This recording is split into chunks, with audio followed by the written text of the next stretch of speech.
ఇజ్రాయెల్లో normality restore అవుతోందా? చూడబోతే పరిస్థితులు అలాగే కనిపిస్తున్నాయి. మరోపక్క ఇరాన్ మాత్రం బెదిరిస్తూనే ఉంది. ఏదో ఒక రోజు హఠాత్తుగా దాడి చేస్తాం, జెరూసలం టార్గెట్గా 10 అణ్వస్త్రాల్ని మేము సిద్ధం చేసుకున్నామని స్పెక్యులేషన్స్. నిజంగా ఇరాన్ దగ్గర ఆ అణ్వస్త్ర సంపత్తి ఉందా లేదా అనే దాని మీద క్లారిటీ లేదు. బట్ ఒకటి మాత్రం క్లారిటీ ఇచ్చింది అమెరికన్ ఇంటెలిజెన్స్. ఏంటంటే పూర్తి స్థాయిలో American bombers Iran nuclear enrichment ఫెసిలిటీస్ని అయితే ధ్వంసం చేయలేకపోయాయి. లోపల ఇంటాక్ట్ యురేనియం సేఫ్గానే ఉంది. అక్కడి నుంచి వేరే చోటుకి తరలించాను. సరే, ఈ అంశాలన్నీ పక్కన పెడితే అసలు ఇజ్రాయెల్లో ఈరోజు పౌర జీవనం ఎలా ఉంది, వీటన్నిటి మీద సమగ్రంగా మనకి తెలియజేయడానికి ప్రవాస భారతీయులు అక్కడే స్థిరపడిన ప్రశాంత్ కారుమంచి లైవ్లో జాయిన్ అయ్యారు ఇజ్రాయెల్ నుంచి. నమస్తే ప్రశాంత్ గారు. నమస్తే అండి. నమస్తే. It seems normality has been restored అండి. మీరు చాలా రిలాక్స్డ్గా కూర్చుంటున్నారు. ఎప్పుడు మిమ్మల్ని బంకర్లో చూడటమే కానీ ఇవాళ బయట కూడా చూస్తున్నాం.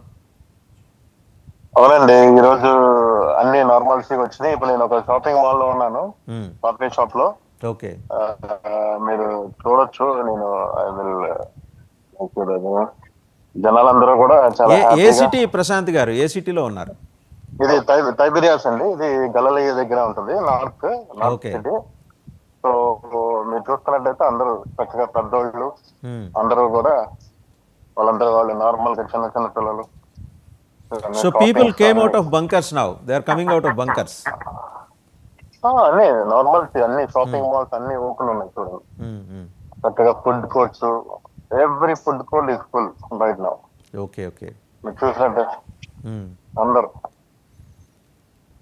So everybody, all the cell phone shops, మీరు టాయ్ షాప్స్, సో మీరు చూస్తున్నారు ఇట్లా అన్ని షాపింగ్ మాల్స్ అన్ని ఓపెన్ ఉన్నాయి. And which part of Israel అండి? Northern part of Israel you are there? అవునండి, ఇది northern part of Israel, north side ఉంటుంది అనమాట. ఓకే, ఇది heart of the city. Sea of Galilee ఇక్కడ ఉంటది, మీకు చూపిస్తాను నేను ఎదురు వెళ్తున్నాను. సో మీ సీ వ్యూ కూడా చూడొచ్చు మీరు ఇక్కడ నుంచి. రైట్. సో అంటే ప్రాక్సిమిటీ టువర్డ్స్ జోర్డాన్ అండి, ఇది నార్థన్ పార్ట్ ఆఫ్ ఇజ్రాయెల్ అంటే. అవునండి, ఇది ఇప్పుడు మీ అవతల పక్క, ఈ సీక్ అవతల పక్క జోర్డాన్ ఉంటది. ఓకే ఓకే, మీకు దగ్గరికి వెళ్తున్నాను. Everybody is normal right now. At least they relax. Everybody. So safety and security have been ensured by the government of Israel. Everybody అండి, అంటే ఇప్పుడు కూడా సేఫ్టీ అండ్ సెక్యూరిటీ ఉంటది. But they officially announce that you can come out. Right. ప్రభుత్వం అధికారికంగా చెప్పింది మీరు బయటికి వచ్చేయచ్చు ఇంకా. అదే, అన్ని స్కూల్స్ ఓపెన్ అయిపోయినాయి, రైట్, కాలేజెస్ ఓపెన్ అయిపోయినాయి. మీరు చూడండి, ఫుడ్ కోర్ట్ లాగా ఉంటది ఇది. ఇక్కడ ఎంతమంది కూర్చొని ఈ విధంగా తినడం ఫుల్. నార్మల్ డేస్ లో ఎలా ఉంటుందో అలా చిన్న చిన్న పిల్లలు పిజ్జా. ఆల్మోస్ట్ అండి ఒక 1 month తర్వాత అంటారా, ఇది 1.5 months తర్వాత ఈ నార్మాలిటీని మీరు చూస్తున్నది? అంటే అంత ముందు కూడా ఉండేది, బట్ ఇప్పుడు మనం ఆల్మోస్ట్ అంటే ఈ 15 రోజుల నుంచి చూస్తాం. ఇప్పుడు మీరు ఇక్కడ చూస్తున్నారు చూసారా? అవును, ఇది సి అండి. Okay, sea of Galilee. ఇది సిఎఫ్ గలలీ. ఓకే, అవునండి. ఇది మొత్తం టౌన్, చక్కటి టైబీరియాస్ సిటీ అంటారు దీన్ని. మంచి మంచి హోటల్స్, మీరు లెర్నాడో ప్లాజాస్ ఇవ్వండి మీకు కనబడుతున్నాయి. అది ఐ థింక్ పెద్ద టూరిస్ట్ స్పాట్ లాగానే ఉంది ఆ సిటీ. అవునండి, ఇదంతా కూడా మంచి టూరిస్ట్ స్పాట్ అండి. బిబిలికల్ గా మంచి, అంటే పొటెన్షియాలిటీ ఉన్నటువంటి ఏరియా. జీసస్ క్రైస్ట్ ఇక్కడే ఈ గల్లీ సముద్రం మీద, వాటర్ మీద నడిచారు అనడానికి ఫస్ట్ సూచిక ఇక్కడ అనమాట. ఇక్కడే జరిగింది అనమాట, ఈ వాటర్స్ మీదే. ఓకే, మనం బైబిల్ చదువుతూ ఉంటాం, యేసుక్రీస్తు నీళ్ళ మీద నడిచారు అనే దాన్ని ఇక్కడే జరిగింది. అట్లాగే పేతురు గారి గురించి బైబిల్ సంబంధించినటువంటి ఎన్రిచ్మెంట్ అంతా కూడా ఇక్కడ ఉంటుంది అనమాట. సో జీసస్ అంటే చాలా మంది ఇక్కడ ప్రత్యేకించి భారతదేశంలో ఉన్న క్రైస్తవ సమాజం ఎక్కువ ఇంట్రెస్ట్ చూపించేది ఇదే, జీసస్ ఆయన నీటి మీద నడిచిన ప్రదేశం అండి ఇది. ఇక్కడే పేతురు గారు, అంటే సెయింట్ పీటర్ అని మీరు మాట వినే ఉంటారు. అవును, సెయింట్ పీటర్. ఆయన రాత్రి అంతా వలేసినా గానీ ఆయనకి చేపలు పడకపోతే ఆయన వచ్చి ఇప్పుడు నువ్వంటే యేసుక్రీస్తు ప్రభు చెప్పగా ఆయన వలయగానే ఆయన వలలో చాలా మొక్కలు చెప్పలుగా చేపలు పడ్డటువంటి సముద్రం కూడా ఇదే. తర్వాత యేసుక్రీస్తు ప్రభు వారు ఒకసారి పన్ను కట్టాల్సి వస్తే ఈ తలాపి అనే చేప, సెయింట్ పీటర్ ఫిష్ అనే చేప నోట్లో నుంచి షెకేల్ వచ్చింది బయటికి. అప్పుడు కైసరిది కైసరికి, దేవుడికి ఇచ్చేమని ఆ షెకేల్ తీసుకొని ఆయన కొనగట్టాడు. రైట్ సో ఎంత స్టోరీ ఉందండి ఇక్కడ. రైట్. సో నార్మాలిటీ రిస్టోర్ అయింది. అండ్ ఒక్కసారి లేటెస్ట్ డెవలప్మెంట్స్ మీద కూడా మనం మాట్లాడుకుందాం ప్రశాంత్ గారు. నేను ఒక చోట కూర్చోండిగా. షూర్ మీరు ఇలా చూపిస్తూనే ఉండండి, ఎందుకంటే మన వ్యూయర్స్ కోసం మంచి beautiful spots. Then I will say that, అంటే ఇక్కడ ఫుడ్ కూడా చూడండి ఎలా ఉంటుంది అనేది. ఇది జపాన్ సంబంధించినటువంటి సూషి బార్. తర్వాత hi my friends, how are you? Good. Shawarma shop లో. So everybody hi, how are you? So people are greeting you అన్నమాట. అంటే అక్కడ అందరూ మీకు వాళ్ళందరూ కూడా happy. How you feel now? Is everything is okay here? Now everything is normal. Anybody is interested to talk to us, Andy? Yes, you are in the TV live now. So in India now you safe. Okay, safe. Yeah. Enjoy the beach. And a nice place to be. Good dream. Nice moments. Nice shawarma also. ఈయన చెప్తాడు, ఈయన ఇక్కడ ఈ ఏరియాలో మంచి బీచ్లు ఉన్నాయి, అందరూ ఉన్నారు, మీరు రండి, మీరు ఎంజాయ్ చేయండి అంటున్నాడు. ఇక్కడ ఇది ఫేమస్ షవర్మా అంటారండి, ఇక్కడ ఫేమస్ అన్నమాట. ఇక్కడ చూడండి, ఇది సంబంధించినంత వరకు మన వంకాయని ఇలా ఫ్రై చేసి ఇలా పెడతారన్నమాట. మన పచ్చిమిరపకాయలు, ఆనియన్స్, టమాటోస్ ఇవన్నీ కలిపి ఇలా బెగట్టీలో. సో దే ఆర్ ఫుడీస్ అన్నమాట. అంటే మంచి ఆహార అలవాట్లు ఉన్నాయి. అవునండి. సో మీరు ఇట్లా చూడొచ్చు. ఇది bye my friend, thank you. So ఇది చూసినట్టయితే ఇక్కడ పిజ్జాస్ తయారు చేస్తారన్నమాట. Pizzas. So all the pizzas here, different kind of pizza చూడొచ్చు. చిన్న పిల్లలు అందరూ కూడా పని చేస్తారు. చిన్న పిల్లలు బయటకు వచ్చేసారు. గుడ్ అండి. అంటే మీ గవర్నమెంట్ మీకు it has given enough confidence for people of Israel. వాళ్ళంతటా వాళ్ళు బయటకు వచ్చి, సో ఇంకా 2 to 3 more issues are there అండి. మందుల షాప్ లాగా అన్నీ ఉంటాయి.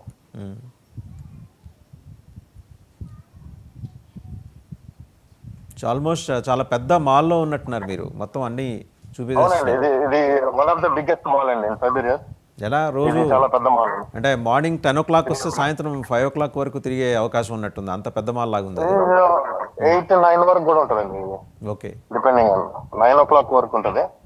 టోటల్ గా పిల్లలకి ఇలా ఆడుకోవడానికి ఇక్కడ. హౌ అబౌట్ సెక్యూరిటీ అండి? అంటే ఓకే, ఇదంతా మీరు చూపిస్తున్నారు నార్మాలిటీ రిస్టోర్ అనేది, బట్ సేఫ్టీ అండ్ సెక్యూరిటీ పార్ట్కి వచ్చేప్పటికీ మీరు విజిలెంట్గానే ఉన్నారు కదా, అంటే మీ గవర్నమెంట్, ఇజ్రాయెల్ గవర్నమెంట్? ప్రతి మాల్ లోనూ ఫ్రంట్ లో సెక్యూరిటీ గార్డ్స్ ఉంటారండి. ప్రతిదీ చెక్ చేసి పంపిస్తారు. కింద పార్కింగ్ లో చెక్ చేస్తారు, ఇక్కడ లోపల ఎంటర్ అయ్యేటప్పుడు చెక్ చేస్తారు. గన్ ఉందా అని అడుగుతారు. లోపలికి వచ్చినప్పుడు గన్ ఉంటే దాని గురించి ఎంక్వైరీ చేసి దాన్ని సంబంధించిన నోట్ చేసుకుంటారు, లైసెన్స్డ్ గన్నా లేదా అని. ఇప్పుడు మీరు చూస్తారు, ఈయన యూదుడు అన్నమాట. చిన్న దారపు ఉండలు ఉన్నాయి చూస్తారు, ఆయన ఆర్థోడాక్స్ యూదుడు అన్నమాట. టర్కీస్ అంటారు వీళ్ళని. సో ఇదిగోండి, మీరు ఇక్కడ నుంచి చూసినట్టయితే అక్కడ ఎంట్రన్స్ లో కూర్చొని ఉన్నాడు సెక్యూరిటీ. ప్రతి ఒక్కరిని చెక్ చేస్తారన్నమాట. రైట్. సో మీరు ఎక్కడికి వెళ్ళినా కూడా ప్రతి ఒక్కళ్ళు హ్యాపీగా ఇన్వైట్ చూసారు కదా, అతను చాలా హ్యాపీగా come to Israel and we have beaches, we have everything అని చెప్తున్నాడు. అవును, చూడండి. అండ్ అలాగే మీరు ఒక చోట కూర్చుంటే ఒక 2-3 నిమిషాలు మీతో మాట్లాడే వేరే విషయాలు కూడా ఉన్నాయి. అవునండి, నేను ఇప్పుడు కూర్చోన్నాను. It's good. అంటే కొంత ఊపిరి పీల్చుకునే అవకాశం ఇజ్రాయెల్కి దొరికింది, Israel పౌరులకి.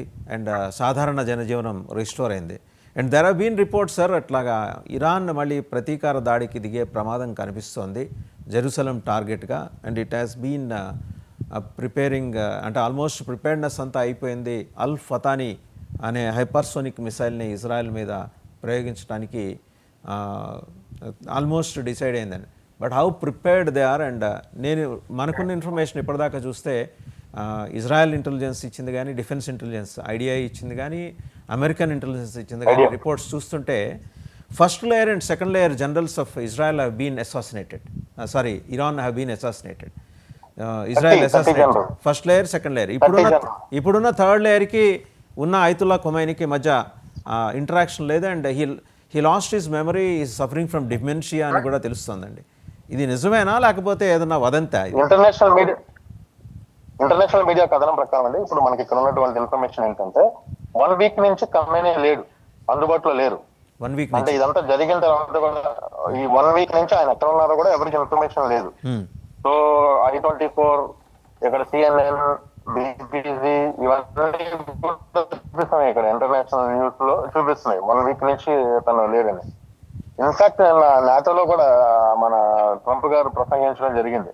Okay. So thanks to each country అని చెప్పేసి ఇరాన్ కి, ఇజ్రాయెల్ కి కంగ్రాచులేషన్స్ చెప్పాడు. తర్వాత ఆయన ఇంకో హెచ్చరిక కూడా చేశాడు. ఏమనంటే ఇరాన్ కనుక ఫ్యూచర్ లో మళ్ళీ న్యూక్లియర్ ఎన్రిచ్మెంట్ కనుక చేస్తే ఈసారి దాడి చాలా బలీయంగా ఉంటది, చాలా భయంకరంగా ఉంటదని కూడా చెప్పాడు. చెప్తూనే మళ్ళీ ఇరాన్ సైడ్ అడ్వకేసీ తీసుకొని చైనాకి మీరు ఇరాన్ దగ్గర ఆయిల్ కొనండి అని చైనాకి రికమెండేషన్ చేస్తున్నాడు. సో హీస్ బిన్ అంటే బోత్ ఆఫ్ పార్టీ, అంటే అటు సైడ్ ఇటు సైడ్ గేమ్ చేంజర్ ని ఆయన వాడుతున్నారు అనమాట. సో ఇంకొక విషయం ఏంటంటే ఇప్పుడు ఇరాన్ కి సంబంధించినంత వరకు what we think right now, అంటే మనకున్న నా పర్సనల్ ఒపీనియన్ ఏంటంటే ఇప్పుడప్పుడే ఈ 2-3 నెలల్లో మళ్ళీ కూడగట్టుకొని మళ్ళీ ఇజ్రాయెల్ మీదకి వస్తుందని నేనైతే అనుకోవట్లేదు. అంటే నాకున్న ఒపీనియన్ ప్రకారం. ఎందుకు అంటే సో దే నో దట్ ఇప్పటి వరకు ఎవరికైనా బ్యాక్గ్రౌండ్ బ్యాకప్ చేయడమే కానీ వాళ్ళు డైరెక్ట్ గా మిసైల్ హిట్స్ చూసింది ఇప్పుడే. 30 కమాండర్స్ పోగొట్టుకోవడం అనేది మామూలు విషయం కాదు. టాప్ జనరల్స్ ఎంతమంది అండి? ఎంతమందిని పోగొట్టుకుంది? 30 మంది అండి. టాప్ అఫీషియల్ లిస్ట్ ఉంది 30 మంది. నేను I can share you with the names. నేను కావాలంటే మీరు ఇది అయిపోయిన తర్వాత మీకు షేర్ చేస్తాను, నెక్స్ట్ టైం మీరు వేసుకోవచ్చు. 30 మంది జనరల్స్ నేమ్ తో మీరు ఇప్పుడు షేర్ చేసినా చూపిస్తామండి, నో ఇష్యూ. మీరు మాట్లాడుతూ కూడా షేర్ చేయొచ్చు if you have with you right. I have right now. Just be online. And it's quite interesting fact that Iran has lost some 30 commanders, top people. అంటే మరి వాళ్ళ ప్రిపేర్డ్నెస్ ఏ స్థాయిలో ఉంటుంది అనేది ఇప్పుడు మీరు చూసినట్టయితే ప్రతి ఒక్కళ్ళు కూడా ఆలోచించేది ఒకటేనండి, అంటే ఇది ఎండ్ అయిపోతే ఇద్దరికి మంచిది, అంటే 2 వైపులా మంచిది అని పంపించానండి. చూడండి, రైట్, గాట్ ఇట్ అండి, got it. PCR I'm sending అండి, ప్లీజ్ షో ఇట్. అండ్ ఇంకొకటి సార్, ఇంకొక ప్రశ్న ప్రశాంత్ గారు, ఇంకొక ప్రశ్న. ఇప్పుడు 2016 Barack Obama and 2023 Joe Biden, వీళ్ళిద్దరూ కూడా ఎక్స్చేంజ్ ఆఫ్ ప్రిజనర్స్లో భాగంగా ఇక్కడి నుంచి 2016లో 5, 2023లో 7, ఇటు నుంచి అటు వెళ్ళారు, అటు నుంచి ఇటు వచ్చారు. ఖైదీల మార్పిడి జరిగినప్పుడు మధ్యలో వాళ్ళకి ఏదైనా రాన్సమ్ కూడా ఇచ్చారా? దాదాపు $400 మిలియన్ ఏమో 2016లో విత్ $1.3 బిలియన్ ఇంట్రెస్ట్, అండ్ 2023లో $6 బిలియన్ ఇవ్వాల్సిన అవసరం ఏమొచ్చింది అమెరికాకి? ఇది ఆల్మోస్ట్ అమెరికా ఇరాన్ మధ్య జరిగిన ఒప్పందం అందరూ కూడా తెలిసిందేనండి. బయట ఏదైనా అంటే దాచేది కాదు. అమెరికన్ మీడియా కూడా గొగ్గోలు పెట్టింది. Why you releasing at that time Israel also oppose this. $6 billion ఇవ్వడం అనేది నాట్ ఏ గుడ్ థింగ్ అని చెప్పి ఇజ్రాయెల్ కూడా అపోజ్ చేసింది ఆ టైంలో. సో బైడెన్ గారు ఇప్పుడు బరాక్ ఒబామా గారి టైంలో న్యూక్లియర్ ఒప్పందం చేసుకున్నారు వాళ్ళిద్దరు. సో చేసుకున్నప్పుడు ఆ టైంలో అప్పుడప్పుడు కొన్ని ఎక్స్ట్రా కరిక్యులమ్ యాక్టివిటీస్ లాగా ఇలా ప్రిజనర్స్ ఎక్స్చేంజ్ చేసుకున్నప్పుడు వాళ్ళు ప్రిజనర్స్ ఇవ్వటమే కాకుండా చాలా మంది అన్నట్టుగా మనం ఏదో తాంబూలంలో పెట్టించామన్నట్టుగా వాళ్ళకి తాంబూలం లాగా చక్కగా మనీ అన్ని పెట్టి దాంట్లో వాళ్ళ ఖైదీని వాళ్ళకి పంపించి మరి వాళ్ళతో పాటు డబ్బులు పంపించారు. సో ఏమైందంటే అలా పంపించడం వల్ల ఏమైందంటే 2023లో ఎప్పుడైతే $6 బిలియన్ ఎప్పుడైతే రిలీజ్ అయిపోయినాయో, అంటే సౌత్ కొరియా నుంచి ఖతార్కి వెళ్ళినాయి, ఖతార్ నుంచి వీళ్ళకి వచ్చినాయి. అదే ఒక రిస్ట్రిక్టెడ్ అకౌంట్ అని చెప్పారు, కానీ they drawn up very easily.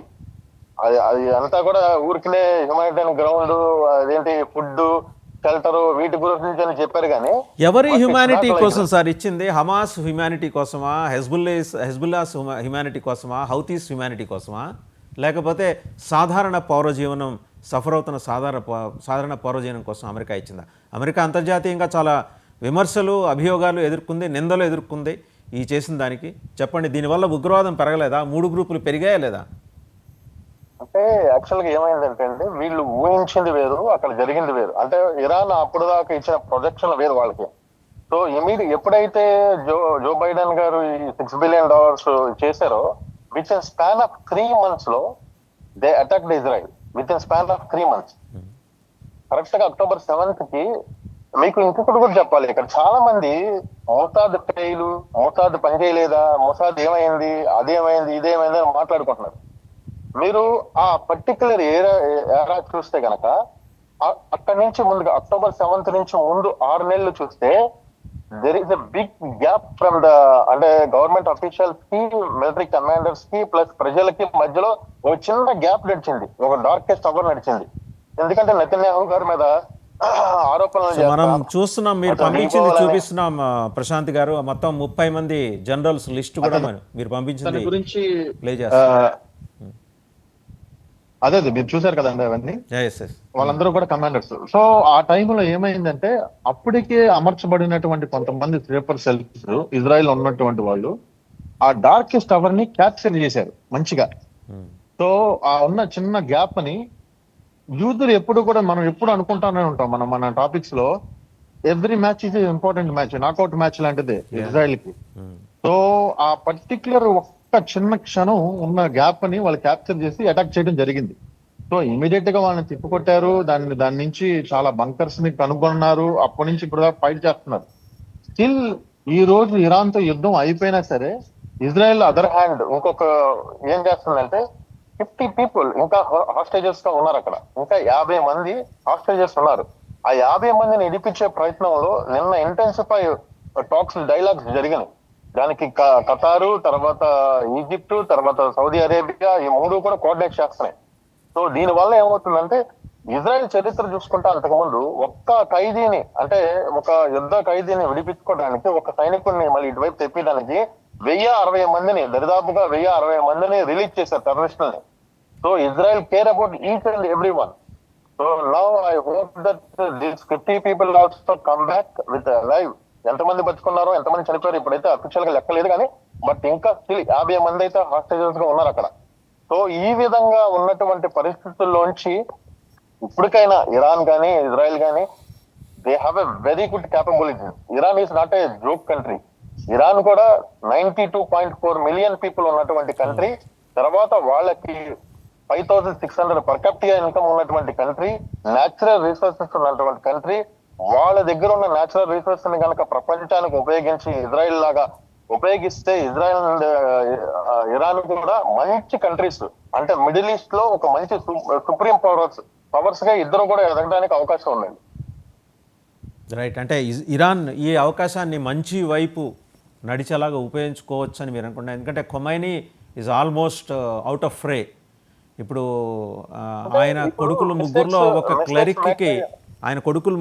క్లెరిక్కి, ఒక ఆయన ఉన్నాడట, మళ్ళీ ఒక మత ప్రవక్త. ఆయనకు అప్పు చెబితే ఇంతకు మించిన ఛాందస్వాదం వస్తుందేమని ఒక భయం అయితే ఇరాన్ ప్రజానీకంలో ఉంది. అలాగని రాచరికాన్ని వాళ్ళు ఆహ్వానించలేరు. మోడరేట్ గవర్నమెంట్ లైక్, అంటే ఒక డెమోక్రటిక్ అని అనలేము, రిలీజియస్ డెమోక్రటిక్ కంట్రీగా, అది ఫెనటిక్ కంట్రీ కాకుండా రిలీజియస్ డెమోక్రటిక్ కంట్రీగా మేనిఫెస్ట్ అవటానికి, ట్రాన్స్ఫార్మ్ కావటానికి ఏమైనా అవకాశాలు ఉంటాయా భవిష్యత్తులో? అంటే డెఫినెట్ గా ఇప్పుడు చాలా మంది యూత్ వచ్చేసారండి. ఇరాన్ లో కూడా మంచి యూత్ వచ్చారు, చక్కగా చదువుకున్నాము బయటకి. ఎందుకంటే ఈ సఫికేషన్ చాలా సంవత్సరాలుగా వాళ్ళు బాధించబడుతున్నారు సఫికేషన్ తో. ఆల్మోస్ట్ 79 నుంచి ఇప్పుడు దాకా, అంటే ఆల్మోస్ట్ 45-46 years దాకా వాళ్ళు ఇబ్బంది పడుతున్నారు.